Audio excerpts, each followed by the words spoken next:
Hi folks, this is James from Fairy Tales, Myths and Legends. This time we're looking at the legend of the Ozark Howler. The Ozark Howler. Now there is a creature with a flair for the dramatic, an enigmatic beast that seems to have slinked its way out of some fevered folklorist dream and taken up residence in the thick brooding forests of the Ozarks, a mountainous region stretching across Missouri, Arkansas, Oklahoma and a touch of Kansas. In this remote and rugged landscape, tales have been told for generations of a creature so fearsome, so utterly bizarre, that it could only come from the darkest corners of myth. The Ozark Howler, they call it, a name befitting a cryptid with a reputation for both terrifying howls and a healthy disregard for zoological classification. So what exactly is a howler? Well, that's where things get delightfully ambiguous. Some locals, in the good-natured tradition of rural storytelling, describe it as a kind of demonic bear with a particularly bad attitude. Others swear it's more feline in its habits, resembling some monstrous cat that took a wrong turn in evolution. It has prowled these parts, they say, for as long as anyone can remember, lurking in the shadows of the Ozarks, waiting to unleash its eerie, blood-curdling howl into the night. A howl, by the way, that stops every bird, insect and woodland creature dead in its tracks, a sound so chilling that even the breeze through the trees seems to hush in reverence. Tales of the Ozark Howler have echoed through the hills for centuries. Settlers to the region in the 1800s brought with them stories of devilish beasts, perhaps hoping the vast forests of their new home would prove somewhat less populated with the supernatural. Alas, it was not to be. Some believe the legend of the Howler might have been born from these very settlers, Scottish and Irish folk with a penchant for tales of monstrous hounds and devilish creatures from the Old World.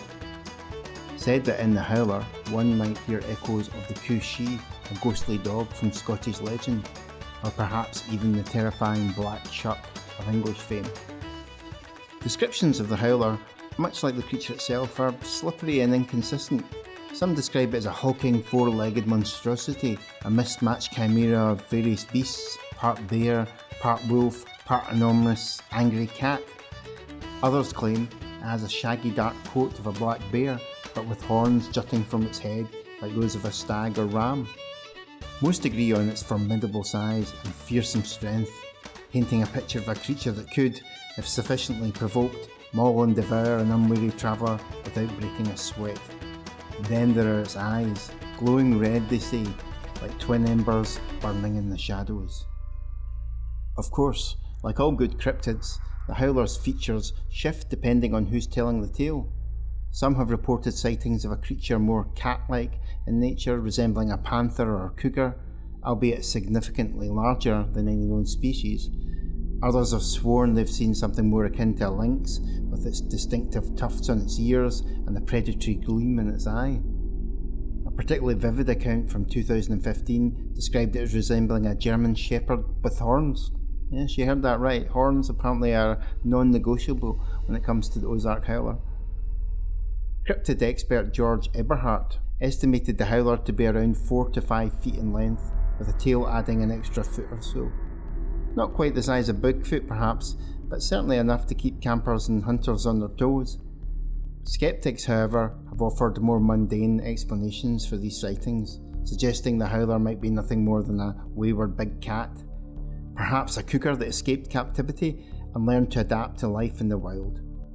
Yet the mystery deepens when we consider the most distinguishing characteristic of all, that unholy scream. The Ozark Howler's scream is, by all accounts, a sound so terrifying that it seems to have been crafted by nature solely to inspire dread.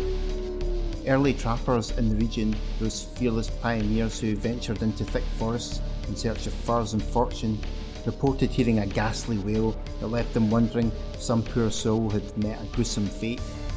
Then, out of the trees would step the Howler, eyes glowing, the embodiment of every nightmare they ever feared might be waiting for them in the dark. In more recent years, residents of the Dardanelle area in Arkansas have reported hearing these chilling howls at night, often accompanied by sightings of a large, stocky, feline-like beast prowling in the shadows. Some say the howler's cry resembles the laughing call of a hyena. Others suggest it sounds like the howl of a wolf, the bark of a fox, or even the bugle of an elk. Whatever the comparison, the consensus remains. It's a sound that will freeze the blood in your veins and make you think twice before wandering too far into the woods after dark. Now, Daniel Boone, the American folk hero and frontiersman, allegedly made the first recorded reference to a creature that might just have been the Ozark Howler. In 1810, Boone reportedly encountered one of these beasts and, in true Boone fashion, tracked it down and killed it by 1816. The details, however, are a bit murky, possibly lost in the mists of time, or perhaps embellished in the retelling, as good legends often are. Sightings of the howler have continued sporadically throughout the centuries. In 1846, a great many of the good people of Red Oak, Arkansas, reported seeing the creature, their collective testimony lending credence to the legend. More recently, the residents of Branson, Missouri, had their own run-in with the howler in 1998, as did the folks near Jasper in Newton County, Arkansas in 2011. In between these larger scale sightings, there have been countless smaller encounters, whispered tales of individuals or small groups who claim to have seen or heard the howler while wandering the dense forests of the Ozarks. One family near Van Buren, Arkansas, even attempted to capture the beast on camera, setting up trail cams in the Boston Mountains. The result?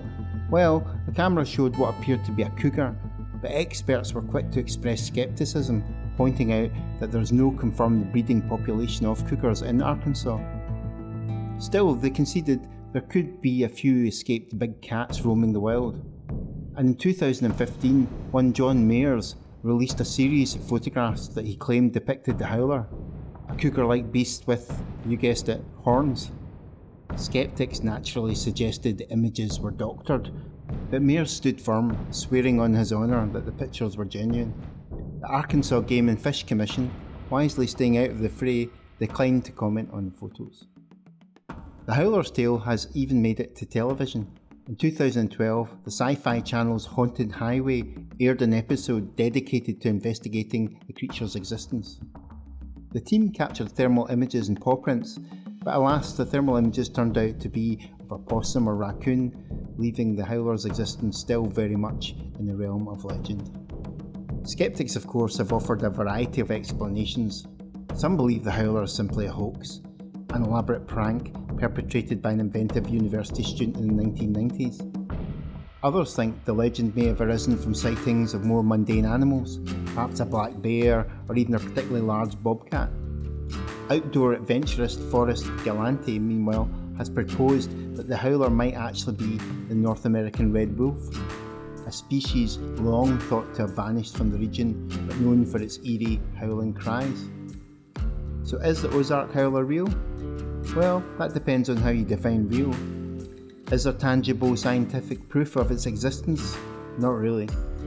But in the minds of the people of the Ozarks, where myth and reality often blur, the howler is as real as the land itself, a shadowy presence that lurks just beyond the firelight, waiting to unleash its terrible scream. Do you have something to say about the Ozark Howler? Have you seen one? Have we missed something important? Let us know in the comments. If you enjoyed this video, please do subscribe as it helps us fund the channel. This has been James from Fairy Tales, Myths and Legends. We hope to see you again soon.